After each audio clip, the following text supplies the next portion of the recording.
Hello friends, welcome to my YouTube channel. तो आज हम लोग बात करने जा रहे हैं ट्रिग्नोमेट्रिक इक्वेशन के कुछ इंपॉर्टेंट क्वेश्चन। पिछले लेक्चर में हम लोग बहुत सारा मेथड भी डिस्कस किए कि कैसे कैसे सॉल्व करते हैं। ठीक है, सारा मेथड हम लोग डिस्कस कर चुके हैं। और क्योंकि बहुत सारा मिक्स्ड क्वेश्चन भी आता है इसमें, तो हम लोग वो क्वेश्चन जो है इस डायरेक्ट क्वेश्चन से ही देखेंगे, तब आपको क्लियर हो जाएगा। ठीक, तो चलिए हम लोग स्टार्ट करते हैं।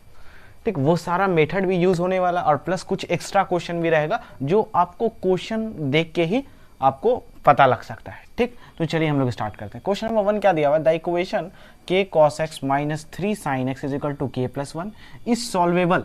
ठीक है, only if k belongs to the interval, यानी कि k आपको निकालना है कि किस k जो है k का इंटरवल जो है वो कहां से कहां तक आपको मतलब बिलोंग करता है, ये आपको बताना है। ठीक, और ये आपको दिया हुआ इक्वेशन। ठीक, तो देखो यहां पर क्या दिया हुआ है, k cos x minus 3 sin x is equal to k plus 1। अच्छा, एक चीज़ जानते होगे कि अगर ध्यान से देखना, a sin x plus b cos x दिया हुआ है, ठीक, तो इसका मॉड, ठीक है, हमेशा क्या होता है, less and equal than root under a square b square होता है। ये तो पता ही होगा। ठीक, अगर नहीं पता है तो जान लो, या फिर जान लो इसको हम ऐसे भी लिखते थे पहले। ठीक है, इसको हम ऐसे भी लिखते थे, सॉरी, यानी कि ये जो है ऐसे भी लिखते थे, हम आपको पहले भी बताए हैं ये। तो ये दोनों एक ही चीज़ है, लिखने का तरीका अलग अलग है। यानी कि a sin x plus b cos x का वैल्यू जो है वो ये इसके और इसके बीच होता है। ये भी सेम चीज़ है, लेकिन ये मॉड में लिखा हुआ है तो थोड़ा सा आपको अलग लग रहा होगा। नहीं, ये भी क्या है, सेम ही चीज़ है। ठीक, लिखने का तरीका आपका अलग है। अब बहुत लोग क्या करते हैं, a sin x plus b cos x लिख देंगे, मिनिमम वैल्यू ये है और मैक्सिमम वैल्यू ये है। ठीक, तो ऐसा भी लिख सकते हैं। तो यहाँ पर हम लोग ध्यान देते हैं। ठीक, तो ध्यान से देखो क्या हम k cos x minus 3 sin x, ध्यान से देखना, क्या हम k cos x minus 3 sin x का मॉड लिख सकते हैं कि क्या, कि लेस एंड इक्वल देन, यहाँ जो था a और b, यहाँ पर a और b क्या है, k और माइनस 3, यही ना। तो हम इसको लिख सकते हैं k का स्क्वायर और प्लस नहीं, ये माइनस 3 है तो हम लिख सकते हैं माइनस 3 का होल स्क्वायर, बिल्कुल लिख सकते हैं। ठीक, अब ध्यान दो इधर, यही ये जो है ये किसके बराबर है, k प्लस 1 के बराबर है। तो हम यहाँ पर इसके जगह पर क्या रख सकते हैं, k प्लस 1 रख सकते हैं, बिल्कुल ऐसा रख सकते हैं। ठीक है, k प्लस 1 का मॉड बिल्कुल रख सकते हैं। ठीक, तो यहाँ से क्या हो जाएगा, root under k square plus 9। अब हम लोग क्या करेंगे, क्योंकि हमको बताना है कि k कहाँ से कहाँ तक बिलोंग करता है, तो हम क्या कर देंगे, स्क्वायरिंग कर देंगे, स्क्वायरिंग बोथ साइड। ठीक, तो स्क्वायरिंग करेंगे तो यहाँ क्या हो जाएगा, k प्लस 1 का होल स्क्वायर। ठीक, ऐसे भी मॉड है, सारा वैल्यू पॉजिटिव आएगा, और ऐसे भी स्क्वायर है तो सारा चीज़ पॉजिटिव ही आएगा। ठीक है, स्क्वायरिंग कर दी तो पॉजिटिव, यानी कि इधर सारा पॉजिटिव देने वाला। और ये क्योंकि स्क्वायर करेंगे तो क्या होगा, स्क्वायर और रूट क्या हो जाएगा, कैंसिल हो जाएगा। ठीक, तो यहाँ से ये बच जाएगा वैल्यू। अब हम लोग यहाँ पर क्या करेंगे, उसको ब्रेक करेंगे। ठीक, तो a square plus b square plus 2ab formula, और यहाँ से k स्क्वायर प्लस 9 हो जाएगा। अच्छा देखो, ये k स्क्वायर कैंसिल हो जाएगा। ठीक, तो यहाँ से 2k इज इक्वल टू क्या हो जाएगा, ये 9 है, इधर आ जाएगा तो 8 हो जाएगा। ठीक है, क्योंकि 1 से माइनस हो जाएगा, और यहाँ k इज इक्वल टू क्या हो जाएगा, 8/2, यानी कि k का वैल्यू जो है वो फाइनली क्या हो जाएगा, 4 से छोटा। यानी कि अगर हम देखें तो k कहाँ से कहाँ तक बिलोंग कर रहा है, अगर हम लोग इसको इंटरवल के टर्म्स में देखें तो k बिलोंग्स टू k से छोटा, यानी कि ये पॉइंट है 4 दिया हुआ, तो 4 से छोटा मतलब इस साइड। ठीक, यहाँ कहाँ तक, तो माइनस इन्फिनिटी तक। तो k का वैल्यू कहाँ से कहाँ तक बिलोंग कर रहा है, माइनस इन्फिनिटी से 4 तक, क्योंकि यहाँ इज इक्वल टू का साइन है, तो यहाँ पर आपका डार्क सर्कल हो जाएगा। ये चीज़ हम लोग इनइक्वलिटी में बहुत डीप में देखें। ठीक, अगर आप इनइक्वलिटी अभी तक नहीं पढ़े तो आप जाकर के नीचे प्लेलिस्ट में सारा इनइक्वलिटी एंड एमसेट के लेवल का दिया हुआ है, आप उसको ज़रूर से ज़रूर पढ़ें। ठीक है, इसको नोट डाउन कर लीजिए।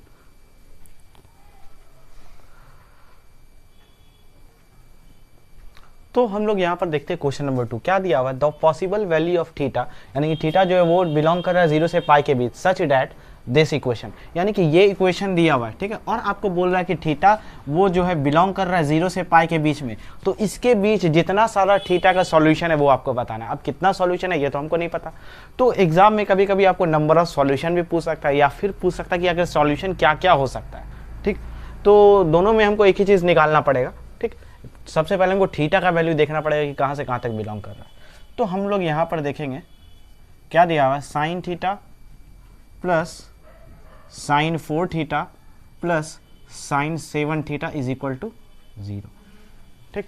तो सबसे पहले हम लोग क्या करेंगे, इसको फॉर्मूला लगाएंगे, इसको एक साथ रखेंगे। क्यों? क्योंकि आप देख रहे हैं थीटा यहाँ 7 थीटा ऐड करेंगे तो क्या आ जाएगा 8 थीटा, क्योंकि फॉर्मूला होता है sign A plus sine B का। 8 थीटा यानी कि कट किया जाएगा 4 थीटा, ठीक। तो फिर कॉमन ले लेंगे, तो आपको इतना पहले सोचना पड़ेगा, ठीक।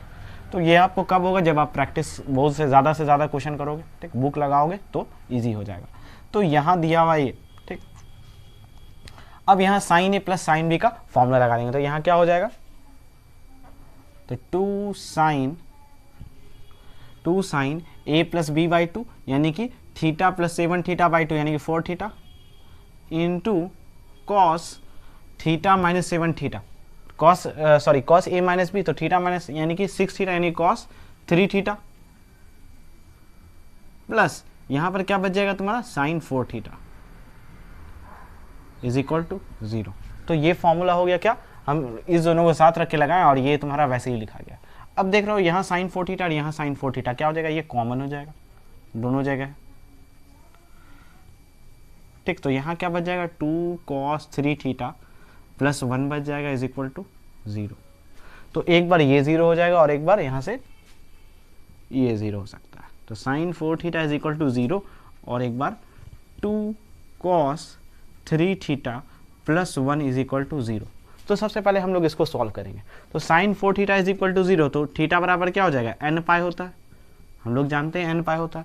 तो थीटा बराबर यहाँ से क्या निकल जाएगा n पाई बाई 4, ठीक। तो ये मेरा निकल गया जनरल सॉल्यूशन, लेकिन हमको वैल्यू बताना है थीटा का जो कि 0 से पाई के बीच आपको बताना है। तो यहाँ तो सिर्फ जनरल सॉल्यूशन निकला, वैल्यू कहाँ निकला, तो अब हम लोग वैल्यू निकालेंगे इससे, जो कि कहाँ से 0 से पाई तक बिलोंग करे। तो जब n बराबर हम लोग 0 रखेंगे तो थीटा क्या मिल जाएगा 0, थीटा क्या मिल जाएगा 0। अच्छा 0 एक्सेप्टेबल है नहीं, यानी कि ये हम लोग नहीं लेंगे, क्योंकि देख रहे हो यहाँ क्लोज ब्रैकेट नहीं ओपन ब्रैकेट है, यानी कि ये नहीं लेंगे, ठीक। तो थीटा मेरा 0 आ जाएगा। उसी तरह n हम लोग 1 लेंगे, 1 रखेंगे तो क्या मिलेगा, थीटा का value pi by 4, pi by 4 क्या 180 के अंदर आता है, हाँ आता है, एक्सेप्टेबल है। 2 रखेंगे तो ठीक पाई बाई 2 आ जाएगा, हाँ ये भी एक्सेप्टेबल है, ठीक है। अगर 2 रखेंगे तो क्या आ जाएगा पाई बाई 2 90 डिग्री, ये भी एक्सेप्टेबल है। यानी कि एक वैल्यू ये आया, एक वैल्यू ये आया। 3 रखेंगे तो देखेंगे क्या थीटा पाई के अंदर आ रहा है 0 से पाई के, 3 रखेंगे तो क्या हो जाएगा 3 पाई बाई 4, हाँ ये भी आ रहा है, तुम करके चेक करके देख लो, पाई बाई 4 45 45 इंटू 3, हाँ यानी कि ये 180 डिग्री। 4 रखोगे तो नहीं आएगा, तो वो तुम्हारा 180 से ज़्यादा चला जाएगा, यानी कि वैल्यू यहीं तक एक्सेप्टेबल है, n इज इक्वल टू 1 से 3 के बीच। अब इस पर आते हैं, ठीक। तो 2 cos 3 theta is equal to -1, ठीक। cos 3 theta is equal to क्या हो जाएगा -1/2। अब cos 3 theta is equal to, अब -1/2 कब आता है, तो हम बहुत बार बताए हैं cos 2 पाई बाई 3। अब हमको इसको इतना बताने की ज़रूरत नहीं है क्योंकि हम पहले भी बता चुके हैं, ठीक। cos theta is equal to cos alpha बराबर क्या फॉर्मूला हो जाएगा, theta is equal to 2n pi plus minus alpha, alpha यहाँ पर क्या है 2 पाई बाई 3, ठीक। अब देखो यहाँ से थीटा का वैल्यू निकालना है, तो ये क्या हो जाएगा 2n pi by 3 plus minus 2 pi by 9। तो अभी तो ये जनरल सॉल्यूशन निकाल ले हम लोग। तो अभी थीटा का वैल्यू भी इससे भी तो निकालना है, क्योंकि हमको देखेंगे कि कहाँ से कहाँ तक हमको वैल्यू मिल रहा है। तो n सबसे पहले 0 रखो, n 0 रखोगे इसमें, ये भी तुम्हारा क्या जनरल सॉल्यूशन, जैसे इसमें हम लोग रख रहे थे ना वैल्यू, सारा वैल्यू आपको जनरल सॉल्यूशन में रख के चेक करना है। तो n जब 0 रखेंगे तो 0 रखेंगे, थीटा क्या मिलेगा, तो देखो एक बार प्लस और एक बार माइनस, ठीक है। तो हम लोग प्लस वाले को लेंगे, माइनस लेंगे तो वो क्या हो जाएगा 0 से बाहर आ जाएगा, है कि नहीं। तो प्लस वाले को लेंगे यानी कि 2 पाई बाई 3, क्या 2 पाई बाई 3 0 से पाई के बीच में आ रहा है, हाँ पाई बाई 3 60, 60 इंटू 2 120, यानी कि ये एक्सेप्टेबल है, ठीक। प्लस वाला एक्सेप्टेबल है, माइनस वाला एक्सेप्टेबल नहीं, इसीलिए हम उसको छोड़ दिए। उसी तरह n बराबर 1 रखते हैं, तो देखो थीटा क्या मिलेगा, तुमको सॉल्व करके निकालना ही पड़ेगा। 2 इंटू 1 यानी कि 2π/3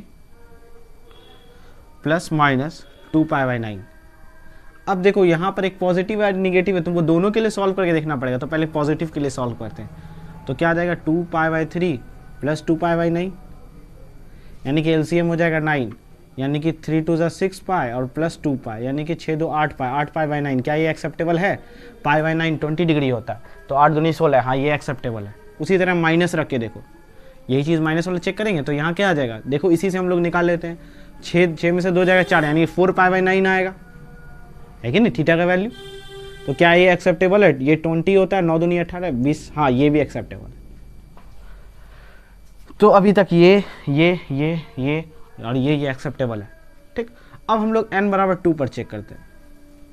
तो 2 पर रखेंगे तो डायरेक्ट यहाँ पर यहाँ हम लोग क्या रखना पड़ेगा, 2 रखना पड़ेगा। तो 2 2 4 पाई/3,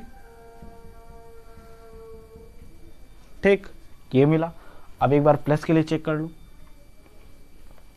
तो प्लस के लिए क्या आ जाएगा, 4 पाई/3 प्लस 2 पाई/9 यानी कि एलसीएम लोगे तो 9 यानी कि 3 4 3 12 पाई और यहाँ 2 पाई यानी कि 14 पाई/9 कि क्या ये आ रहा है पाई/9 20 डिग्री, 14 नहीं 28, नहीं ये नहीं आ रहा। लेकिन एक बार माइनस वाला भी तो देख लेते हैं, ठीक। माइनस रखो तो यहाँ क्या आ जाएगा, 12 में से 2 जाएगा तो कितना हो जाएगा 10 यानी कि यहाँ आ जाएगा 10 पाई/9 है कि प्लस माइनस दो बार चेक करना है ना यहाँ पर, ठीक। तो पाई/9 20 डिग्री, पाई/9 20 इंटू 10, ठीक है, ये भी नहीं आ रहा है, ठीक है, ये भी तुम्हारा नहीं आ रहा है, ठीक। तो ये ना ये एक्सेप्ट हुआ ना ये एक्सेप्ट हुआ। अब आगे बढ़ेंगे तो क्योंकि ये दोनों एक्सेप्ट हुआ ही नहीं तो इसको अब यहीं पर हम लोग स्किप कर देंगे। तो फाइनल सॉल्यूशन तुम्हारा क्या हो गया, तुम्हारा π/4 π/2 3 π/4 8 π/9 4 π/9 और कुछ भी नहीं, ठीक। तो इसको नोट कर लो, यही आंसर हो गया तुम्हारा।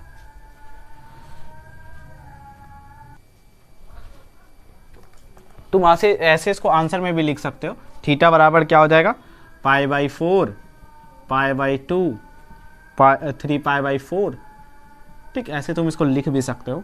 और क्या क्या है, 8 π/9 और 4 π/9 और भी कुछ है नहीं, ठीक। और एक 2 π/3 छूट गया था। अच्छा, अगर इसी क्वेश्चन में तुमको पूछ लेता नंबर ऑफ सॉल्यूशन कितना होगा, था नंबर ऑफ सॉल्यूशन 1 2 3 4 5 6, तो ऑप्शन में रहता 1 2 3 4 या जो भी 6, अगर 6 रहता तो हम उसमें क्या करते 6 में टिक मार देते हैं, ठीक। तो इसको नोट कर लो।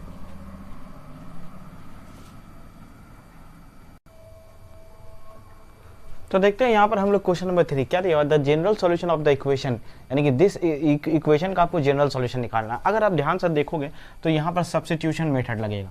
ध्यान से देखो क्या है, अगर हम इसको साथ में रख दे 6 sin x cos x, यानी कि हम यहाँ से 6 कॉमन ले लिए और इस sin 2x को क्या लिख दिए हम लोग, ब्रेक कर दिए 2 sin x into cos x। हम लोग सब्स्टिट्यूशन मेथड पहले भी देख चुके हैं, +1 = 0। अब हम लोग क्या करते हैं, यहाँ पर sin x plus cos x को हम लोग टी लेट कर रहे हैं, ठीक। तो जैसे ही टी लेट करेंगे और अगर इसको स्क्वायरिंग करके सॉल्व करेंगे तो यहाँ से बोलो sin x into cos x का वैल्यू क्या आ जाएगा, t² -1/2 आ जाएगा। यही आएगा ना, हम लोग देख चुके हैं सब्स्टिट्यूशन मेथड कि कैसे लगाया जाता है। तो अब हम लोग यहाँ पर क्या करेंगे, इसका वैल्यू पुट करेंगे। तो 6 क्या हो जाएगा, यहाँ पर हो जाएगा t, क्या हो जाएगा 6t plus 2 into sine x into cos x का वैल्यू क्या हो जाएगा, t² -1/2 प्लस 1 = 0, ठीक। तो यहाँ से ये 2 और 2 क्या हो जाएगा, कैंसिल हो जाएगा। तो बच क्या जाएगा 6t प्लस t² -1, ठीक है, -1 और इधर +1 = 0। तो देख रहे हो ये भी 1 और 1 कैंसिल हो गया, बच गया क्या 6t प्लस t²। तो हम लोग यहाँ से क्या करेंगे, t कॉमन ले लेंगे। क्या करेंगे, t कॉमन ले लेंगे, तो बच जाएगा क्या 6 प्लस t बच जाएगा = 0। तो एक बार t 0 रहा होगा और एक बार 6 प्लस t = 0 हो जाएगा, ठीक। अब यहाँ से हम लोग t का वैल्यू क्या रखे, अब हम लोग t का वैल्यू पुट कर देंगे। तो t का वैल्यू एक बार क्या है, sin x plus cos x = 0 हो जाएगा। और यहाँ से एक बार हम लोग क्या करेंगे, t का वैल्यू फिर again sin x plus cos x रख देंगे इज इक्वल टू 0 हो जाएगा। ठीक, तो ये देखो sine x plus cos x is equal to 0, तो ऐसा पॉसिबल हो सकता है। ठीक है, तो साइन एक्स हम इसको लिख सकते हैं माइनस कॉस एक्स, इधर आएगा तो माइनस कॉस एक्स, और ये कॉस एक्स नीचे आ जाएगा तो साइन बाई कॉस क्या हो जाएगा टेन एक्स, तो ten x is equal to -1 हो जाएगा। और यहाँ से अगर हम लोग x का वैल्यू निकालें तो हम इसको लिख सकते हैं ten x is equal to -10π/4। ठीक, अब यही किसके अंदर आ जाएगा, ये आ जाएगा -π/4, क्योंकि टेन माइनस थीटा क्या होता है -tan थीटा होता है। और यहाँ से x बराबर हम लोग क्या निकाल लेंगे n π प्लस और ये हो जाएगा क्योंकि प्लस, और यहाँ हो जाएगा -π/4, तो प्लस माइनस क्या होता है -π/4। तो एक वैल्यू तो यहाँ से आ गया मेरा जनरल सॉल्यूशन। अब हम लोग यहाँ पर देखते हैं, तो देखो sine x plus cos x is equal to -6। क्या कभी ऐसा पॉसिबल है कि साइन एक्स और कॉस एक्स -6 के बराबर आ जाए? ऐसा कभी पॉसिबल ही नहीं है। ठीक, क्योंकि इसका जो रेंज होता है ये कहाँ से कहाँ तक होता है, -1 से 1 के बीच, और इसका भी रेंज क्या होता है -1 से 1 के बीच। यानी कि मैक्सिमम अगर इसका वैल्यू जा सकता है तो 1 और इसका 1, यानी कि अगर इस दोनों को जोड़ोगे तो यहाँ पर मैक्सिमम 2 आ सकता है, और कम से कम क्या आ सकता है -1 और -1, यानी कि यहाँ पर -2 आ सकता है। ठीक है, -2 आ सकता है। ठीक है, कम से कम। ठीक है, यहाँ पर क्या तुमको -2 भी आ सकता है? तो ऐसा नहीं है। ठीक है, -2 भी नहीं हो सकता है। क्यों? ठीक है, -2 भी नहीं आ सकता है। हाँ, तुम्हारा ये 1 भी नहीं हो सकता, सॉरी मैंने यहाँ पर गलत बोल दिया, 1 और 1 भी एक साथ नहीं होता, क्योंकि एक पॉइंट पर कभी दोनों का वैल्यू सेम हो जाएगा, ऐसा कभी पॉसिबल ही नहीं है। ठीक है, मान लो तुम्हारा यहाँ पर ये कभी एक पॉइंट पर दोनों वैल्यू 1 कभी नहीं दे सकता। ठीक, 1 और 1 कभी नहीं आ सकता साइन और कॉस का, क्योंकि तुम जान रहे हो साइन 0 का वैल्यू क्या होता है 0, उसी तरह कॉस 90 का वैल्यू क्या होता है 0, तो वो अपोजिट होता है। ठीक, तो कभी एक पॉइंट पर दोनों का वैल्यू 1 ही नहीं मिल सकता। या फिर तुम ऐसे समझो कि साइन एक्स और कॉस एक्स, अगर हम तुमको इसका मैक्सिमम वैल्यू निकालने बोले, ठीक है, मैक्सिमम और मिनिमम वैल्यू निकाले, तो यहाँ पर 1 है, यहाँ पर 1 है, यानी कि √1 का स्क्वायर प्लस 1 का स्क्वायर, यानी कि √2, यानी कि अगर मैक्सिमम बोले तो प्लस निकल सकता है और मिनिमम बोले तो -√2 निकल सकता है। यानी कि इसका जो मैक्सिमम वैल्यू है वो +√2 है और मिनिमम वैल्यू -√2 है। ठीक, और -6 हो ही नहीं सकता, इसीलिए इस वैल्यू को हम लोग कंसीडर नहीं करेंगे। तो इससे मेरा जनरल सॉल्यूशन नहीं निकलेगा। ठीक है, इससे मेरा जनरल सॉल्यूशन नहीं निकलेगा, जो निकलेगा यही मेरा फाइनल आंसर हो जाएगा। x इज इक्वल टू, एक मिनट यहाँ पर मिस्टेक हो गया, n π - π/4। ठीक है, ये तुम्हारा फाइनल आंसर हो जाएगा, इसको नोट कर लो।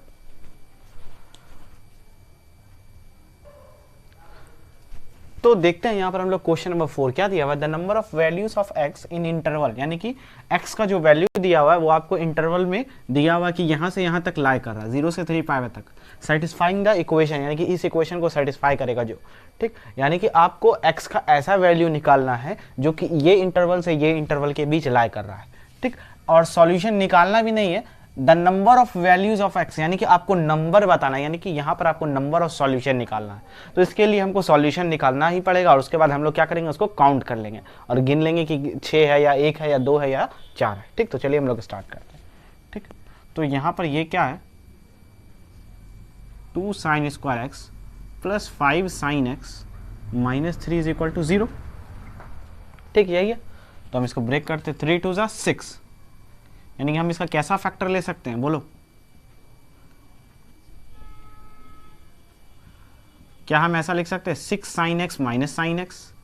बिल्कुल, 6 में से 1 जाएगा 5, और 6 को 1 से गुना करोगे तो -6। ठीक, तो यहां पर क्या आ जाएगा, 2 sin x कॉमन आ जाएगा, और यहां पर बच जाएगा sin x प्लस 3। ठीक है, और यहां -1 कॉमन ले लेंगे तो क्या हो जाएगा, तो एक बार sin x प्लस 3, और यहाँ पर लिखा जाएगा 2 sin x -1 is equal to 0। Clear? तो एक बार क्या हो जाएगा, sin x plus 3 is equal to 0 लिखा जाएगा, और एक बार 2 sin x -1 is equal to 0। तो क्या ऐसा कभी पॉसिबल है?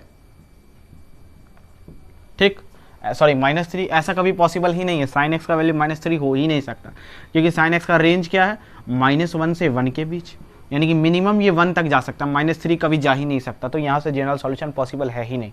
ठीक, यहाँ पर देखते हैं। इज इक्वल टू 1, यानी कि sine x is equal to 1/2। अब तो आपको बताने की जरूरत है ही नहीं, आप खुद से भी निकाल सकते हो। तो sine x is equal to 1/2, ये क्या है, साइन 30 डिग्री का वैल्यू, यानी कि साइन π/6। यहाँ हम लोग रेडियन का ही बात करेंगे, ठीक। तो x बराबर क्या हो जाएगा बोलो, n pi plus -1 to the power n into alpha. Alpha यहाँ पर क्या है, π/6। तो चलो n का वैल्यू रखते हैं, 0 रखोगे तो क्या मिलेगा बोलो, x का वैल्यू यहाँ 0, यहाँ 0, यानी कि π/6। क्या आ रहा है ये अंदर, हाँ आ रहा है, 1 रखो। पाई प्लस पाई बाई, यहाँ क्या हो जाएगा, -1 टू दी पावर 1, यानी कि पाई माइनस π/6। π/6 30, तो 5 3 15, यानी हाँ ये भी आ रहा है, ये भी आ रहा है, ये भी आ रहा है, 2 रख लो, है कि नहीं। सारा वैल्यू यहाँ पर तुमको रखना है, ठीक। 6 तो नहीं पा रहा, यानी कि 13 π/6, 30 13 तो हाँ ठीक है, ये भी आ रहा है, ये भी इसके अंदर आ रहा है, ठीक है। 0 से 3 पाई के अंदर आ रहा है 3। तुम इसको डिग्री में करके देखो, ठीक है, मतलब मन में डिग्री में करना, ऐसे लिखना बट, ठीक है। ये रेडियन में ही रहेगा, या लिख भी सकते अपने कहीं पर, उससे कोई प्रॉब्लम नहीं है। तो π/6 30 इंटू 3 13 मल्टीप्लाई करोगे तो इसके अंदर आएगा 2n पाई, सॉरी अब 3 रखना है तो क्या हो जाएगा 3 पाई, -1 टू दी पावर 3, तो यहाँ पर क्या देगा -π/6, यानी कि 17 π/6। तो 30 और 30 इंटू 17 कितना हो जाएगा 54, यानी कि 540। तो हाँ सॉरी क्या बोल दी हम, ये 30, तो 17 तिया कितना हो गया 51, हाँ 51 भी इसके अंदर आया, यानी कि 510 भी आ रहा है। और ये वैल्यू कहाँ से यहाँ कहाँ तक लाई कर रहा है, अगर इसको डिग्री के टर्म में देखो तो 18 तिया 54, यानी कि 540 डिग्री तक लाई कर रहा है, और ये 510 है, तो ये तुम्हारा सही हो जाएगा। अब तुम आगे करके देखोगे तो आगे तो ऑब्वियस है कि इससे आगे ही जाएगा, क्योंकि प्लस वाला है, ठीक। तो नंबर ऑफ सॉल्यूशन कितना हो गया, पहला सॉल्यूशन ये, दूसरा ये, तीसरा ये, चौथा ये, तो ऑप्शन कौन सा हो जाएगा, यानी कि there are 4 solution of this equation. तो फाइनल आंसर तुम्हारा ये हो गया, ठीक। इसको नोट कर लो।